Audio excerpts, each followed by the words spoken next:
Hello students, welcome back to HR classes. In today's video, we are going to continue with chapter 4, the reproduction in animals of class 4th of book Universal Science. In previous video, we have read till the page number 39 and now we are going to start this chapter from page number 40. The topic is frog. A female frog lays 100 of eggs at a time in a lake or pond. जो female frog होती है वो at a time hundreds of egg जो है दे सकती है in a lake or pond. These clusters of eggs are called spawns. Cluster होता है ग्रुप, जो एग्स का ये ग्रुप होता है, क्लस्टर होता है, उसे कलेक्टिवली स्पॉन्स कहते हैं. The eggs are surrounded by a jelly like substance that protect them. जो एग होता है, जैसे चिकन एग होता है, उसमें जो योक होता है उसके बाहर एक वाइट जेली लाइक सब्सटेंस होता है, ऐसे ही इनके एग के बाहर भी एक जेली लाइक सब्सटेंस होता है जो इन्हें प्रोटेक्ट करता है, एग्स को. The young one of a frog is called a tadpole. जो एग है उसमें से हैच होके जो आगे की प्रोसेस, आगे की स्टेज आती है, उसमें से टैडपोल निकलता है. A tadpole does not resemble a frog. जो टैडपोल है इसे कोई भी देख के नहीं कह सकता कि ये फ्रॉग का बच्चा है, क्योंकि ये एक कीड़ा लग रहा है, ग्रास हॉपर जैसा लग रहा है. हाँ, tadpole it looks more like a small fish. ये एक छोटी फिश की तरह भी लग सकता है.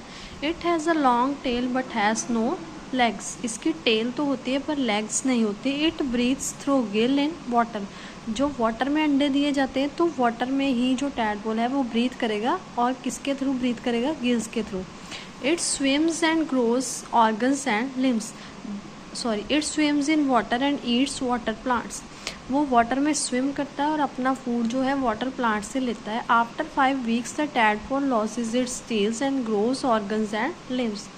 5 हफ्तों के बाद जो टैडपोल है उसकी टेल गायब हो जाती है और उसके ऑर्गन जो है वो ग्रो होने शुरू हो जाते हैं.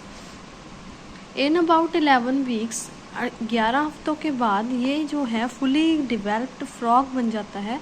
This complete change in the form of an organism from the young one stage to the adult stage is called metamorphosis.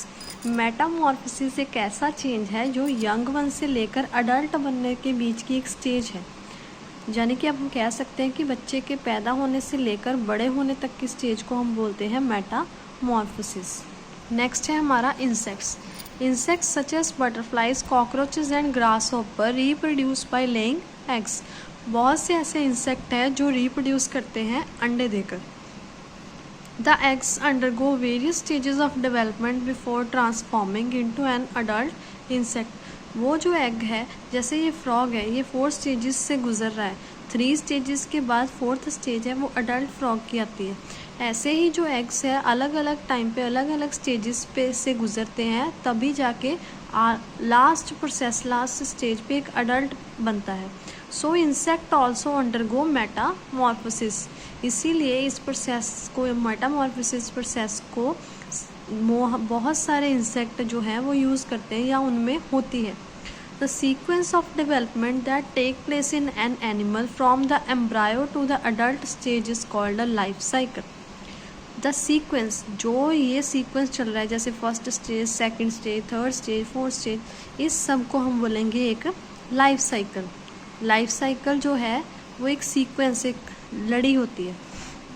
Insects such as cockroaches and grasshopper typically go through 3 stages of development during their life cycle. Cockroach और grasshopper जो है वो 3 stages से निकलते हैं अपनी life cycle में. पहले एग, फिर लार्वा, फिर जो उनकी लास्ट स्टेज होती है. Therefore they are known to have incomplete metamorphosis. इसीलिए उनका जो मेटामॉर्फोसिस होता है वो क्या होता है? इनकम्प्लीट होता है. During this time period the eggs of insect transform into a form called a nymph. इस टाइम पीरियड के दौरान जो एग्स, जो अंडे होते हैं इंसेक्ट के, वो एक आगे वाली स्टेज में जिसमें तब्दील होते हैं उसे हम बोलते हैं nymph. It does not have wings. Nymph जो होता है उसके विंग्स नहीं होते. वो सेकेंड स्टेज होती है जिसके विंग्स नहीं होते, पंख नहीं होते उड़ने के लिए. The nymph shed its outer covering number of times and changes into an adult. जो निम्फ होता है वो अडल्ट जब बनता है उससे पहले अपनी आउटर कवरिंग, आउटर स्किन जो होता है बहुत बार निकालता है। This is known as moulting.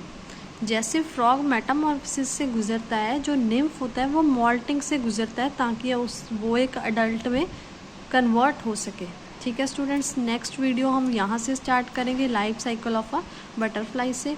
अगर वीडियो पसंद आ रही हो तो लाइक, शेयर एंड सब्सक्राइब करना ना भूलें और वीडियो को लाइक करें। Thank you.